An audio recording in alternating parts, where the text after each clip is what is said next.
Hello everyone, welcome to this video.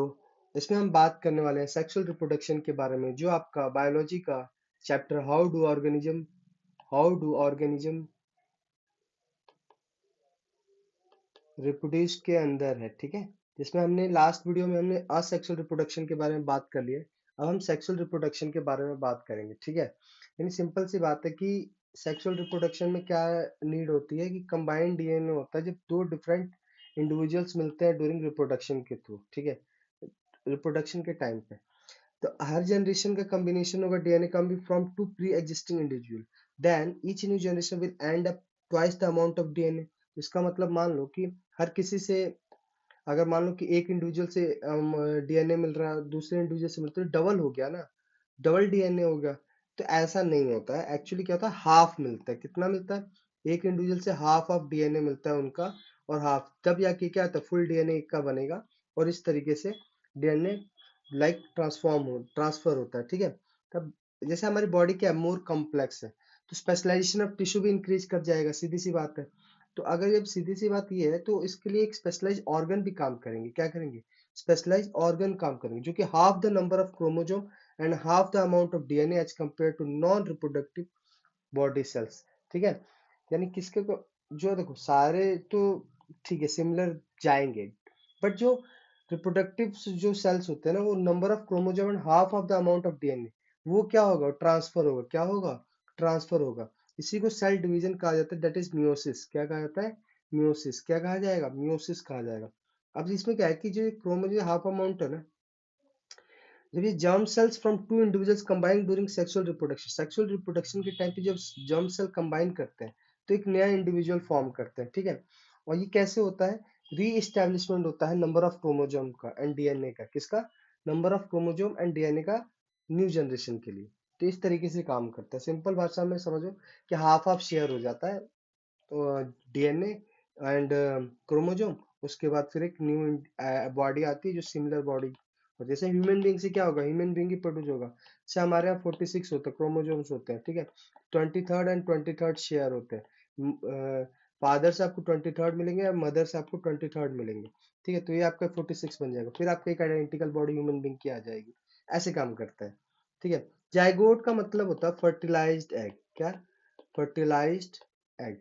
ठीक है, अब इसके बारे में थोड़ा सा बताते हैं कि जब जाइगोट इन फर्टिलाइज एग ग्रो करता है और डेवलप करता है ऑर्गेनिज्म के अंदर, क्योंकि स्पेशलाइज्ड टिश्यू एंड ऑर्गन्स होता है। ठीक है, ये sufficient store of energy for doing this.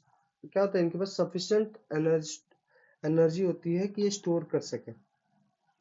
ठीक, सिंपल ऑर्गेनिज्म की अगर हम बात करें कि two germ cells are not very different from one another. दो जर्म सेल्स वेरी डिफरेंट नहीं करेंगे, लेकिन जो कॉम्प्लेक्स बॉडी हो जाएगी तो करती है। और जब ऐसा होगा, तो one germ cell large and contain the food store, while the other is smaller and like to motile. तो जो एक जर्म सेल लार्ज होगा और फूड स्टोर कंटेन करेगा, तो दूसरा स्मॉलर होगा, मोटाइल होगा। क्या होगा? मोटाइल होगा। तो जो मोटाइल जर्म सेल होता है ना, उसको मेल गैमेट कहते हैं। और जर्म सेल जो स्टोर करता है फूड, उसको फीमेल गैमेट कहते हैं। क्या कहते हैं? फीमेल गैमेट कहते हैं। जैसे अगर आप यहाँ पे देखो, फ्लावर का केस लेके चलते हैं।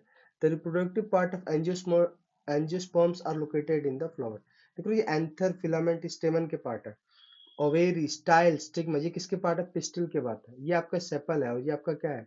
पेटल है। ठीक, ये डिफरेंट पार्ट्स है फ्लावर के। देखो ये पेपर में आ सकता है, डायग्राम पूछ सकता है। ठीक है, या ये पूछता है, मतलब ऐसा रहता है। ठीक, तो अब यहाँ पे थोड़ा सा ध्यान देने की, जो स्टेमन है और जो पिस्टिल है ना, यही रिप्रोडक्टिव पार्ट ऑफ फ्लावर होते हैं, जो कि जर्म सेल को क्या करते हैं? कंटेन करते हैं। क्या करते हैं? जर्म सेल को कंटेन करते हैं। अब सिंपल सी बात है कि जो यूनिसेक्सुअल फ्लावर होते हैं, जैसे पपाया हो गया, वाटरमेलन हो गया, ये या तो स्टेमन और पिस्टिल कंटेन करेंगे, या बाइसेक्सुअल होंगे। बाइसेक्सुअल द हैबिकस और मस्टर्ड वाले। ठीक है, ये दोनों तरह के स्टेमन और पिस्टिल एक ही प्लांट में होते हैं। ठीक है, तो स्टेमन क्या है? मेल रिप्रोडक्टिव पार्ट है। क्या है? Male reproductive. मेल रिप्रोडक्टिव क्या होता है? मोटाइल होता है। क्या होता है? मोटाइल होता है ना। अभी हमने पढ़ा कि क्या होता है मेल गैमेट आपका, smaller and likely to motile होता है। क्या होता है? और इन जो आपका फीमेल होता है, वो कैसा होता है? लार्ज होता है, contain the food store. Large and contain the food store. तो जो स्टेमन होता है, मेल रिप्रोडक्टिव पार्ट है, ये क्या करेगा? पॉलन ग्रेन प्रोड्यूस करेगा। येलोइश कलर, इसका कलर कैसा होता है? जब आपने टच किया होगा कभी कभी फूलों को, तो आपके हाथों में पीला कलर लग जाता होगा, है ना। यही क्या है? तो ये आपका येलो कलर कहाँ पे होता है, स्टेमन ऑफ फ्लावर पे होता है। पिस्टल जो होता है वो सेंटर ऑफ फ्लावर पे प्रेजेंट होता है, और ये फीमेल रिप्रोडक्टिव पार्ट होता है। क्या होता है, फीमेल रिप्रोडक्टिव, जिसमें 3 पार्ट्स आते हैं। जैसे अभी देखो, ये आपका है ना pistol, pistol ovary style and stigma, ये तीनों क्या पिस्टल है, ये फीमेल रिप्रोडक्टिव पार्ट है। और ये क्या है, मेल रिप्रोडक्टिव पार्ट है। क्या है, मेल रिप्रोडक्टिव पार्ट है। ठीक है, तो ये होता है। सुनाओ, अब हम बात करते हैं, 3 पार्ट है किसके, फीमेल रिप्रोडक्टिव पार्ट के। कौन कौन से, आपका स्टिग्मा है, स्टाइल है एंड ओवेरी है। ठीक है, चलो, जो स्वेलन पार्ट होता है ना, ओवेरी कहते हैं। क्या होते हैं, ये स्वेलन पार्ट देख रहे हो, ये ओवेरी है। और जो आपका मिडल एलोंगेटेड पार्ट है इन द स्टाइल, वो इज द स्टाइल। ये क्या है आपका एलोंगेटेड जो पार्ट है, ये क्या है, स्टाइल है आपका। ठीक है, और आपका style and terminal part which में भी स्टिकी इन द स्टिग्मा। और जो स्टिकी होता है, स्टिग्मा मतलब चिपचिपा टाइप होता है, वो स्टिग्मा होता है। ये क्या होता है, स्टिग्मा। ये तीनों ही पार्ट किसके हैं, पिस्टल के हैं। किसके हैं, पिस्टल के हैं। किसके हैं, पिस्टल का। पिस्टल क्या है, फीमेल रिप्रोडक्टिव पार्ट है। क्या है, फीमेल रिप्रोडक्टिव पार्ट है। तो चलो ठीक है, ये हमने बात कर ली। ओवेरी क्या ओवेरी कंटेन करता है ओवल्स को। क्या कंटेन करता है, ओवल्स को।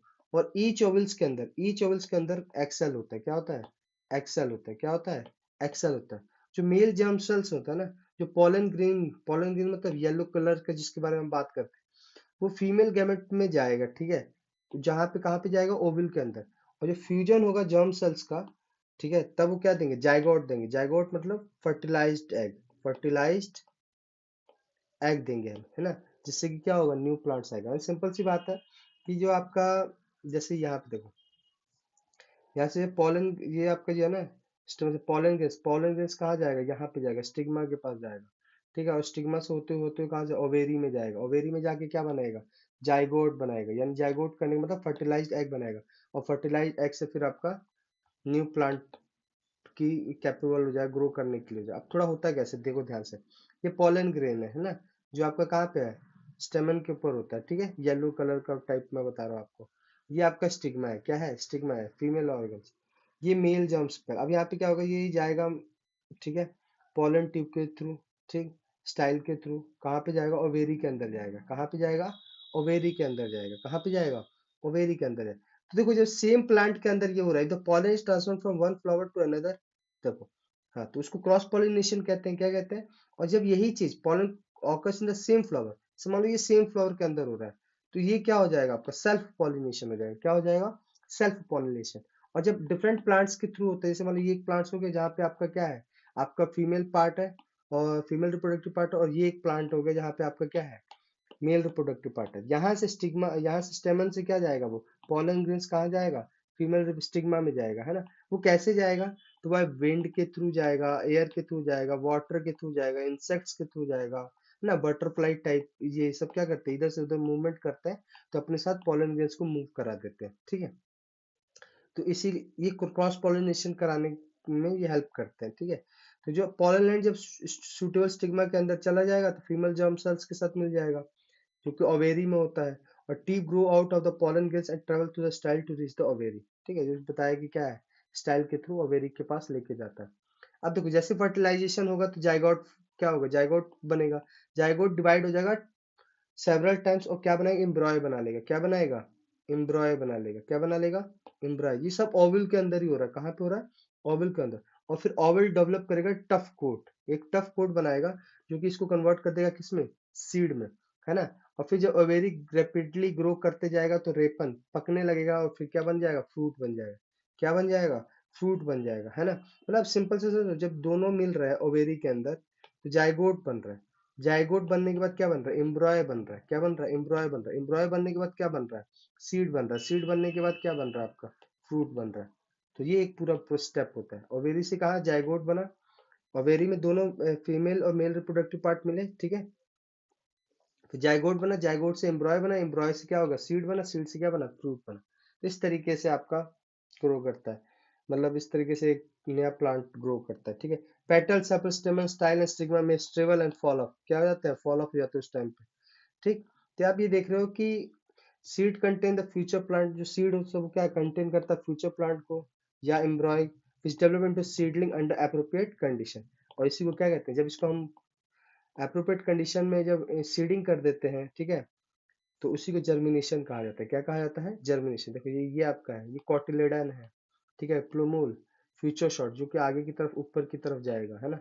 रेडिकल, ये फ्यूचर रूट नीचे की तरफ जाएगा। तो इस तरीके से काम होता है, इसी को क्या कहते हैं? जर्मिनेशन कहते हैं। अब सीड्स को क्या करते हैं हम एप्रोप्रिएट कंडीशन में सीडलिंग कर देते हैं, तो फिर वो बनता है। अब थोड़ा सा हम पढ़ेंगे रिप्रोडक्शन इन ह्यूमन बीइंग के बारे में। देखो हमारी बॉडी के अंदर डिफरेंट टाइप्स ऑफ चेंजेस आते रहते हैं। फ्रॉम मतलब चाइल्ड से जब हम यंग एज तक आते हैं तो हमारे अंदर बहुत सारी चेंजेस आते रहते हैं, ठीक है। टीथ आते हैं, फिर old, even lose the old so called milk tooth and acquire new ones ले लेते हैं, ठीक है। ये जितने भी प्रोसेस हो रहे हैं ग्रोथ, ये क्या है आपका? बॉडी लार्ज होती जा रही है। क्या होती जा रही है? लार्ज होती जा रही है। तो फिर हमारे अपीयरेंस ऑफ बॉडी चेंज भी होते हैं, ठीक है। और कुछ नए चेंजेस भी आते हैं, नए सेंसेशंस भी आते हैं। जैसे कि कुछ तो कॉमन होते हैं, जैसे आप देखो thick hair growing in the new part of the body. कुछ नई जगह पे बाल आना शुरू होता है, थिक हेयर। कैसे थिक हेयर? जैसे आपका आर्म पिट में और जेनिटल एरिया जो कि थाई के बीच की जो जगह होती है, वहां पे आपका क्या होता है? वो थिक हेयर आना शुरू होता है। और थिनर हेयर्स आपके लेग्स और आर्म पर दिखने शुरू होते हैं। इवन ऑन द फेस पर भी, जैसे दाढ़ी हो गया, मूछें हो गई, उस टाइप की। स्किन फ्रिक्वेंटली क्या हो जाए? ऑयली हो जाती है, तो हमें क्या है? पिंपल्स आना शुरू हो जाते हैं। क्या होना शुरू हो जाते हैं? पिंपल्स। और फिर ये हमें कॉन्शियस करता है कि हमारी बॉडी को न्यू वेज, नए तरीके से हमें कॉन्शियस करते हैं कि अरे यार चेंजेस आ रहे हैं, ठीक है। ऑन द अदर हैंड जब यही देखते हैं कि कुछ also change taking place there are different between boys, कुछ अलग अलग चेंजेस भी आते हैं बॉयज एंड गर्ल्स के अंदर। जैसे गर्ल्स के अंदर ब्रेस्ट साइज उनकी क्या हो जाती है? इंक्रीज कर जाती है। फिर darkening of the skin of the nipples, nipples की जो स्किन होती है वो डार्क होने लगती है, ठीक है। Girls begin to menstruate at around this time, और फिर गर्ल्स को क्या अंदर मेंस्ट्रुएशन आना शुरू हो जाता है। बॉयज की जो new thick air growth on the face, face पर क्या होता है? थिक एयर आने शुरू हो जाते हैं। और उनकी वॉइस क्या होने लगती है? क्रैक होने लगती है। इसके साथ साथ पेनिस जो होते हैं occasionally begin to become enlarge, क्या होने लगते हैं? इनलार्ज होने लगते हैं। इवन इरेक्ट होने लगते हैं। चाहे डे ड्रीम्स हो या नाइट हो, कभी भी, मतलब ओकेजनली होता है, ऐसा रेगुलर वे में नहीं, ओकेजनली ही होगा। ये जितने भी चेंजेस हो रहे हैं, all this change take place slowly over a period of month and years लगते हैं, ठीक है। They do not happen all at the same time in one person. सारा कुछ एक टाइम पे ही नहीं हो रहा होता, और ना ही एग्जैक्ट एज में हो रहा होता, ठीक है। कभी कभी किसी के जल्दी होता है, किसी को लेट होता है। तो जैसे अगर thick hair on the face होता है बॉयज को, फ्यू स्कैटर्ड हेयर फर्स्ट, थोड़े थोड़े बाल दिखने शुरू होते हैं, ठीक है। फिर धीरे धीरे यूनिफॉर्म हो जाते हैं पूरे फेस के ऊपर, है ना। ये डिफरेंसेस दिखते हैं आपको, वेरी दिखेंगे। इवन आपकी शेप ऑफ नोज या फिंगर्स वो भी क्या करेंगे? वेरी होंगे। हेयर ग्रोथ भी वेरी करेगा, साइज भी। शेप ऑफ रिस्ट और पेनिस भी क्या करेगा? वेरी करेगा। यानी आप ये कह सकते हो कि ये सारी चेंज होते हैं ना, are expect of the sexual maturation of the body. मतलब आपकी सेक्सुअल मैचुरेशन है वो उसको क्या कर रहा है, उसकी वजह से चेंजेस आ रहे हैं। ये सारे सेक्सुअल मैचुरेशन इस एज में क्यों होते हैं? तो इसका रीजन है, देखो हमारी ना बॉडी में स्पेशलाइज सेल टाइप्स होते हैं मल्टी सेलुलर बॉडी के अंदर, है ना, जो कि स्पेशलाइज फंक्शन कैरी करते हैं, ठीक है। जैसे जर्म सेल का जो क्रिएशन होता है, वो participate in sexual reproduction in another specialized function, ठीक है। ये भी क्या है कि जर्म सेल जब पार्ट क्या प्रोड्यूस होता है, वो किस सेक्सुअल रिप्रोडक्शन में पार्टिसिपेट करने के लिए होता है ना, ये कि अनदर स्पेशलाइज्ड फंक्शन है, ठीक है। प्लांट्स डेवलप करते हैं special cells and tissue, create them. Human being also developed special tissue for this purpose, ठीक है। ह्यूमन बीइंग भी क्या है? स्पेशल टिश्यू डेवलप करता है। Like while the body of the individual organism grow to adult size, जब body of the individual organism grow करती है एडल्ट साइज की, तो रिसोर्सेस ऑफ भाई हमारी ग्रोथ के लिए रिसोर्सेस तो चाहिए ही चाहिए। while that is happening, the maturation of reproductive tissue is not likely to a major priority। उस टाइम पे आपको क्या होता है? आपकी जो रिप्रोडक्टिव टिश्यू की जो मैचुरेशन है वो मेजर प्रायोरिटी नहीं होती, क्योंकि उस टाइम पे आपकी बॉडी को चाहिए, क्योंकि आपकी बॉडी की हाइट बढ़ रही है, साइज बढ़ रहा है ना, तो सारी चीजें होती है, तो जनरल ग्रोथ हो रहा होता है, ठीक है। फिर जैसे ही rate of general body growth began slow होना शुरू होता है ना, फिर आपका रिप्रोडक्टिव टिश्यू बिगन होता है मैच्योर होना, और इसी को क्या कहते हैं? प्यूबर्टी एज कहते हैं, ठीक है। The period during adolescence is called puberty कहते हैं। क्या कहते हैं?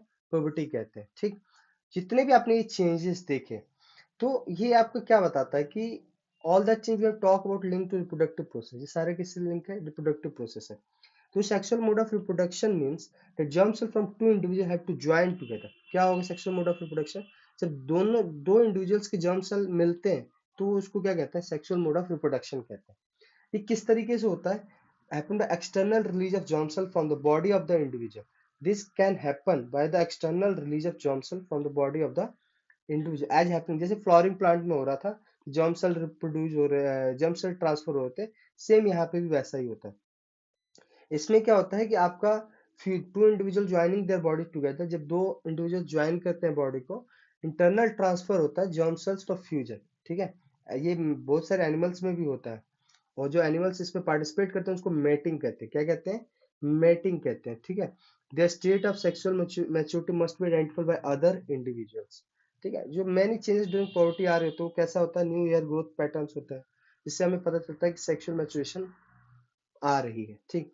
अदर हैंड अगर हम बात करें कि जो एक्चुअल ट्रांसफर है जर्म सेल्स का टू पीपल्स के, उनको क्या चाहिए, स्पेशल ऑर्गन्स चाहिए फॉर द सेक्सुअल एक्ट, जैसे कि पेनिस, ठीक है, when it become erect in mammals के अंदर, जैसे ह्यूमंस हो गए, the baby is carried in the mother body for a long period, will be breast fed later, है ना, ये भी होता है। तो जो फीमेल रिप्रोडक्टिव ऑर्गन से ब्रेस्ट होता है, उनको भी क्या होता है, मैच्योर होना पड़ता है, एकोमोडेट दिस पॉसिबिलिटी को एकोमोडेट करने के लिए। चलो अब थोड़ा सा हम पढ़ेंगे मेल रिप्रोडक्टिव सिस्टम के बारे में। देखो मेल रिप्रोडक्टिव सिस्टम आपका ये seminal vessels, ureter, bladder, prostate gland, penis, urethra, vas deferens, scrotum, testis, ठीक है। अब काम कैसे होता है, तो मेल रिप्रोडक्टिव सिस्टम होता है ना, इसका पोर्शन जैसे which produce the germ cell and other portion that deliver the germ cell to the site of fertilization। तो देखो आपका जो फॉर्मेशन होता है ना जर्म सेल्स का, ठीक है, वो टेस्टिस के अंदर होता है। कहाँ पे होता है? टेस्टिस के अंदर, इसके अंदर होता है, ठीक। They are located outside abdominal cavity in scrotum, ये कहाँ पे आपका स्क्रोटम के अंदर होता है, ठीक है, स्क्रोटम के अंदर। बिकॉज जो स्पर्म फॉर्मेशन होता है ऐसा क्यों होता है उसका, ये क्योंकि स्पर्म फॉर्मेशन के टेम्परेचर लो चाहिए नॉर्मल बॉडी के टेम्परेचर से, नॉर्मल बॉडी के टेम्परेचर से टेम्परेचर क्या चाहिए, कम चाहिए, ठीक है। तो रोल ऑफ टेस्टिस जो होता है आपका, जो कि टेस्टोस्टेरोन हार्मोन रिलीज करता है, इसके बारे में हमने पिछले चैप्टर में पढ़ चुके हैं, बट नो अभी हम यहाँ पे बात कर रहे हैं कि ये क्या करता है, टेस्टोस्टेरोन ब्रिंग करता है about change in appearance in boy at the time of poverty. Poverty के टाइम पे जो बॉयज के अंदर चेंज होता है वो इसका रीजन क्या है, टेस्टोस्टेरोन की वजह से ही होता है। किसकी वजह से होता है? टेस्टोस्टेरोन की वजह से। अब देखो स्पर्म कैसे डिलीवर्ड होता है, जो स्पर्म फॉर्म्ड होता है वो डिलीवर्ड होता है वास्ट डिफरेंस के थ्रू।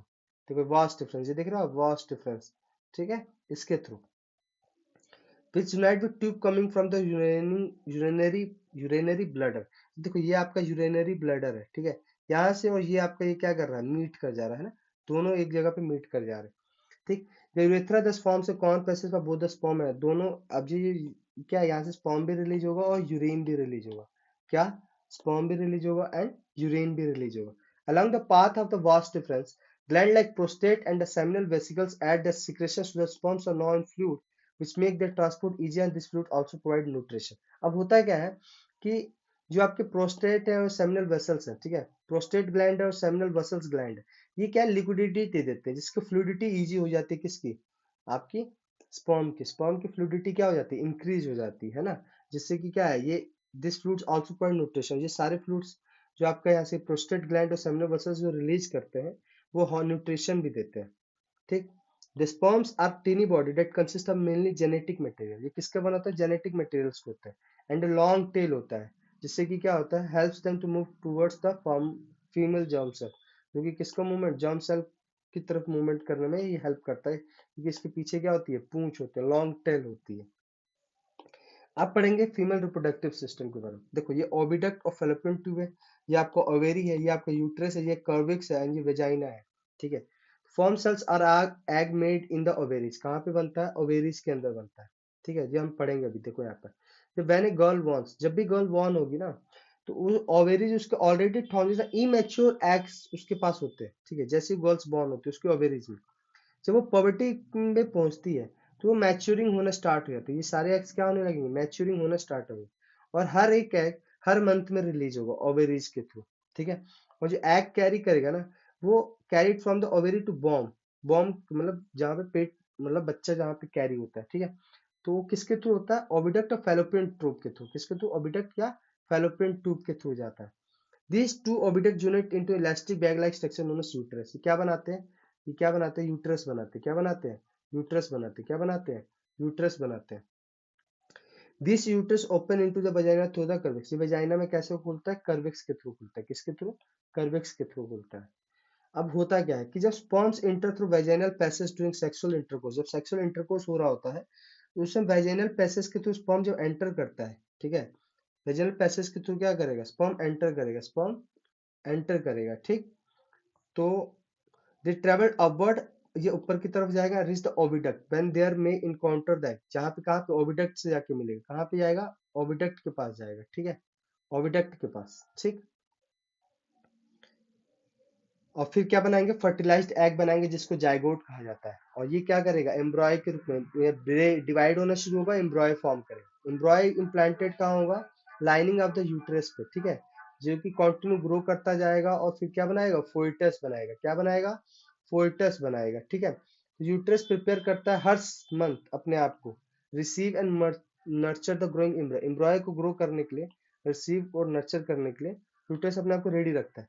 तो ये लाइनिंग थिकनेस होती है ना, with blood to nourish the growing, जिससे कि क्या होता है, ब्लड दिया जाता है एम्ब्रॉय को, जिससे को नरिशमेंट उसको मिलती रहे। अब होता है क्या है, कभी कभी ध्यान से सुनना, जो एम्ब्रॉय जो न्यूट्रिश पाता है मदर ब्लड से, ठीक है, with the help of special tissue, को प्लेसेंटा कहते हैं, क्या कहते हैं, प्लेसेंटा। प्लेसेंटा कैसा होता है, डिस्क होता है, which is embedded in the uterine wall, जो कहाँ पे होता है, यूट्रिन वॉल में होता है। It contains villi on the embryo side of the tissue, villi मतलब लाइक होता है ना, टेल टाइप, है ना, वैसा। Embryo side of the tissue के विली कंटेन करता है। On the mother side a blood spaces, क्या होता है, ब्लड से, जो कि सराउंड होता है किससे, विली से सराउंडेड होता है। जो ये प्रोवाइड, इस विली की वजह से क्या होता है कि एक लार्ज सरफेस एरिया मिलता है ग्लूकोज और ऑक्सीजन को पास करने के लिए from mother to the embryo, ठीक। जो डेवलपिंग एम्ब्रॉय होता है ये जनरेट करता है वेस्ट सब्सटेंस, क्या प्रोड्यूस करेगा, वेस्ट सब्सटेंस, जो कि रिमूव किया जाएगा the mother blood through placenta, कैसके थ्रू, प्लेसेंटा के थ्रू रिमूव किया जाता है। तो जो डेवलपमेंट ऑफ द चाइल्ड होता है मदर बॉडी, वो लगभग 9 मंथ लेता है, ठीक है। और ये किसकी वजह से होता है, rhythmic contraction of the muscle in the uterus, उससे क्या होता है, चाइल्ड बॉर्न करता है। अब क्या होगा जब एग फर्टिलाइज नहीं होगा, देखो सिंपल सी बात है, when egg is not fertilise, तो ये कितने दिन तक रहेगा, 1 डे तक रहेगा, ठीक है। हर मंथ ओवेरी क्या एक एग रिलीज करता है, यूट्रस क्या करेगा, अपने आप को प्रिपेयर करेगा हर मंथ के कि वो रिसीव करे फर्टिलाइज्ड एग, ठीक है। अगर वो ऐसा नहीं कर पाता है, तो उस टाइम पे क्या होगा, client become thick and spongy, कैसा हो जाएगा, थिक और स्पॉन्जी हो जाएगा। तो इससे क्या होगा, रिक्वायर्ड होगा नरिश्ड, एम्ब्रॉय को नरिशमेंट चाहिए, ये फर्टिलाइजेशन है टेक प्लेस। अगर ऐसा नहीं हो पाता है, तो lining is not need any longer, तो वो क्या होगा, ब्रेक होगा, और जब ब्रेक होगा तो वेजाइना से वो कैसा निकलेगा, ब्लूडस और म्यूकस के रूप में निकलेगा, ठीक है। ये हर मंथ निकलता है, इसको मेंस्ट्रुएशन भी कहा जाता है, क्या कहा जाता है, मेंस्ट्रुएशन।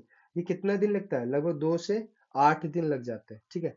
अब बात करते हैं रिप्रोडक्टिव हेल्थ की, ठीक है। ये तो हमने पढ़ा कि किस तरीके से बेबी बॉर्न करते हैं या किस वो प्रोसेस क्या होता है। अब बात करते हैं रिप्रोडक्टिव हेल्थ की। देखो, जो सेक्सुअल मैच्योरेशन होता है ना, ग्रेजुअल होता है, ठीक है। जब बॉडी जनरली ग्रोथ होना शुरू होती है, तो धीरे धीरे ग्रोथ पहले फास्ट होती है, फिर स्लो होना शुरू होगी, जब स्लो होना शुरू होगी तो सेक्सुअल मैच्योरेशन बढ़ना शुरू होगी, है ना। तो सीधी सी बात है कि ये ऐसा नहीं है कि ये आपको कभी भी फील होने है। जैसे देखो, maturity does not necessary mean that body और the mind is ready for sexual act और having and bringing up children, ऐसा नहीं है कि हाँ भाई आपके अगर वो मैच्योरेशन आना शुरू होगी तब सेक्सुअल एक्ट के लिए माइंड रेडी हो गया या ब्रिंगिंग अप चाइल्ड ब्रिंग कर सकते हो, ऐसा कुछ नहीं है, ठीक है। ये सब डिफरेंट प्रेशर्स में होता है। जैसे आप बात करा जाए कि our friend for participate in many activity like we really want to और नॉट, है ना, they can be pressure from family, family से भी हो सकता है, मैरिड करने के लिए, बेबी बॉर्न करने के लिए, है ना। गवर्नमेंट एजेंसी से भी हो सकता है, to avoid having child in this situation making choice become very difficult, तो क्या सिचुएशन थोड़ा डिफिकल्ट हो जाता है। अब थोड़ा सा ध्यान देने की बात है कि जब मान लो कि गवर्नमेंट ने बैन कर दिया कि भाई अब बच्चे, एक से ज्यादा बच्चे नहीं हो सकते, है ना, या फिर फैमिली ने शादी करा दी कि बेबी होना चाहिए, तो उन सब चीजों में क्या होता है, कुछ डिजीज ट्रांसमिटेड होती है, क्या होती है, डिजीज ट्रांसमिटेड होती है, क्या होती है, पर्सन टू पर्सन, लाइक आपका HIV एड्स टाइप होता है, ठीक है। जैसे आपका देखो, इनको बैक्टीरियल इन्फेक्शन होते हैं, गोनोरिया होता है, सिफिल्स होता है, वायरल इन्फेक्शन हो जाते हैं लाइक वार्ड्स, HIV एड्स। तो इनको कैसे रोका जा सकता है ड्यूरिंग सेक्सुअल एक्ट के थ्रू। तो देखो, जो जनरली कवरिंग करता है कॉन्डम, जो कि पेनिस के लिए होता है, तो कॉन्डम पहनना होता है ड्यूरिंग सेक्स। इससे क्या होता है कि ट्रांसमिशन जो था बहुत सारे इन्फेक्शन का रुक जाता है, सम एक्सटेंट तक रुक जाता है। इवन सेम यही चीज प्रेगनेंसी को भी प्रोटेक्ट करने के लिए, प्रेगनेंसी से बचने के लिए भी यूज किया जाता है, ठीक है। क्योंकि प्रेगनेंसी क्या है, मेजर डिमांड्स मांगता, बॉडी की जो मेजर डिमांड्स होती है उसको and mind of the womens पे डिपेंड होता है ना, इफ इज नॉट रेडी, अब अगर वो रेडी नहीं है तो हर हेल्थ उसकी क्या होगी, हेल्थ अफेक्ट होगी, बहुत ही ज्यादा अफेक्ट होगी। तो उस अब प्रेगनेंसी से अवॉइड करने के लिए कंट्रासेप्टिव मेथड यूज किए जाते हैं, ठीक है। जैसे आपका बहुत सारे मैकेनिकल बैरियर्स यूज किए जाते हैं जिससे कि क्या हो, स्पर्म्स एग तक ना पहुंच पाए। जैसे पेनिस पे कॉन्डम पहन लेते हैं, या फिर आपका वेजाइना पे भी वेजाइना टाइप कॉन्डम्स भी आते हैं जो कि आपका यूज किया जा सकता है वेजाइना के लिए, ठीक है। Another category of contraceptive act which changing the hormonal balance of the body so that egg not release and fertilise can not occur। ये जनरली पिल्स लिए जाते हैं जिससे कि क्या हो कि वो हार्मोन बैलेंस को ग्रोथ क्या हो जाए, स्लो हो जाए, सो रिलीज ही ना हो, एग्स क्या हो, रिलीज ना हो, और जब रिलीज नहीं होगा तो फर्टिलाइजेशन होगा ही नहीं, ठीक है। और अगर लेकिन ये जो पिल्स खाए जाते हैं ना, इसके साइड इफेक्ट्स भी होते हैं, सो इसलिए कॉन्ट्रासेप्ट अदर कॉन्ट्रासेप्टिव मेथड भी यूज किया जाते हैं, लूप या कॉपर टी, तो यूट्रस के अंदर प्लेस किया जाता है टू प्रिवेंट प्रेगनेंसी, प्रेगनेंसी को प्रिवेंट करने के लिए। इसके भी साइड इफेक्ट है, क्या होता है, इरिटेशन होने लगती है, क्या होती है, इरिटेशन होती है। अगर vast difference in the male, अगर वास्ट डिफरेंस मेल का क्या कर दिया जाए, ब्लॉक कर दिया जाए, ठीक है। जैसे अब यहाँ पे देखो आप, ये देखो, ये आपका वास्ट, इसको अगर ब्लॉक कर दिया जाए, क्या कर दिया जाए, ब्लॉक कर दिया जाए, ठीक है। तो वो ब्लॉक कर दिया जाए, स्पर्म ट्रांसफार्मर क्या हो जाएगा, प्रिवेंट हो जाएगा।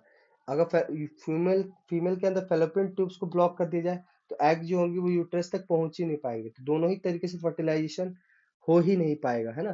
तो ये किस तरह के मेथड, इसके लिए सर्जिकल मेथड यूज किए जाते हैं। जब इन दोनों को क्या करना, ब्लॉक करना रहेगा, तो सर्जिकल मेथड यूज किया जाता है। ये लॉन्ग रन के लिए सेफ होता है, क्या होता है, लॉन्ग रन के लिए सेफ होता है, चाहे इन्फेक्शन से, चाहे अदर प्रॉब्लम से, ठीक है।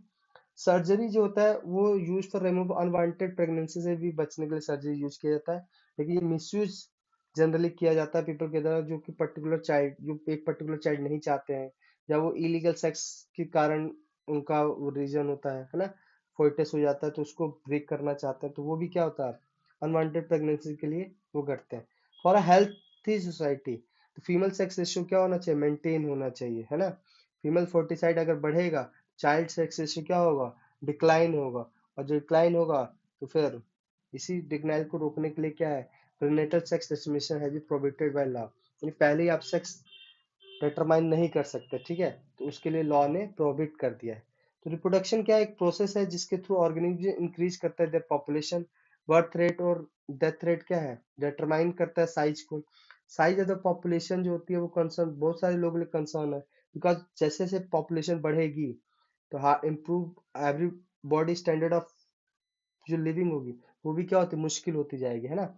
इससे बचने के लिए इनक्वालिटी क्रिएट होगा, और जब इनक्वालिटी क्रिएट होगा तो पूरा स्टैंडर्ड ऑफ लिविंग आएगी, और जब प्योर स्टैंडर्ड ऑफ लिविंग आएगी तो लाइफ क्या हो जाएगी, कॉम्प्लिकेटेड हो जाएगी। तो इसी के लिए क्या है, पॉपुलेशन को कंट्रोल करने के लिए भी ये कॉन्ट्रासेप्टिव मेथड यूज किए जाते हैं। आई होप इसमें हमने सारे वो चीजें पढ़ ली, लिमिटेशंस पढ़ ली है, हमने तरीके पढ़ लिए, स्ट्रेटेजी पढ़ ली, कॉन्ट्रासेप्टिव मेथड यूज देख लिया हमने, है ना। तो इस वीडियो में इतना ही, एंड आई होप आपको ये वीडियो अच्छा लगा होगा, एंड थैंक्स।